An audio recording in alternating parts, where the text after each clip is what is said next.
Hello, tonight I am at a prayer meeting for rain in the central west town of Trangie. It's been a great opportunity to be able to pray for rain, but I thought I'd also take the opportunity to interview a farmer who is attending. The problem with this drought is it started, we had a really wet season in 2016, then basically the drought's run since then. So this is 3 years of continuous drought with just an odd break in there for a couple of months, but no thing. The 1982-83 only lasted about 12 to 18 months. Yeah. And so, and we carried enough feed for 2 years, but because the intensity of the drought, that was all gone in 1 year, and we've bought feed every year since then. And we haven't been able to replenish, whereas in the 2000 to 2010 drought, we were able to get crops in occasionally. I mean, our air seeder hasn't moved for 3 years till it just sat in the shed for 3 years, and that's unheard of. My father used to say to me, he said, if you don't get a crop 1 year, he said, the next year will be a good one. Well, there's a new record there. I heard the story the other day, a fellow had 60 years breeding the cattle herd, closed herd 60 years, they're gone.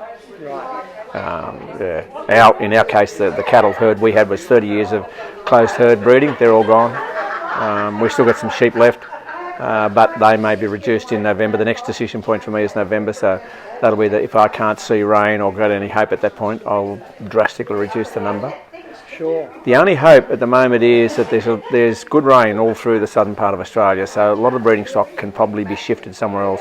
There's also a little bit of adjustment starting to come up, so that sort of helps out a bit. And the other part that we're going to find too is that because it's been dry for so long with stock, and none of our pastures have really gone to seed, our seed reserves in our soil are being depleted. So we're thinking it could take us 3 years for our pastures to come back up to full production by the time they seed and seed down and give us there. And we may find that we can't run at full capacity for 3 years just simply because we can't produce enough feed. We're lambing, so and we had a really good lambing, and we had lots of triplets born. I don't know why in such a bad year we get lots of triplets, but we have. Yeah. So we have a number of potties at home, about 22, 23 potties, and a lot of those one of those is quite often one of the triplets. The ewes find it very hard to raise triplets in a drought, so we bring them home. So you get up, you feed them, then you go out, check the stock for lambing to see if there's any trouble. Then you start feeding, and then you've got to feed the lambs again at lunchtime, and you've got to feed them again at night time, and every day we feed something out to somewhere. So you're probably spending 8-9 hours a day just checking stock, feeding them, and then you've got all your other farm things to do and meetings and everything else that you need to go to.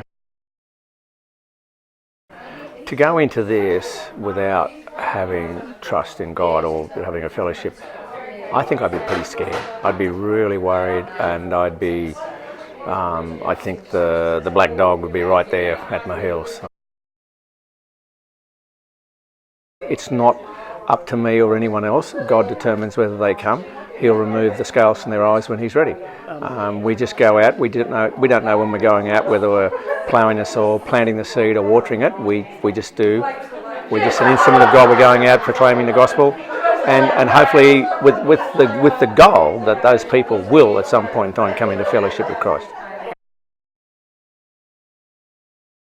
That they come to faith in Jesus.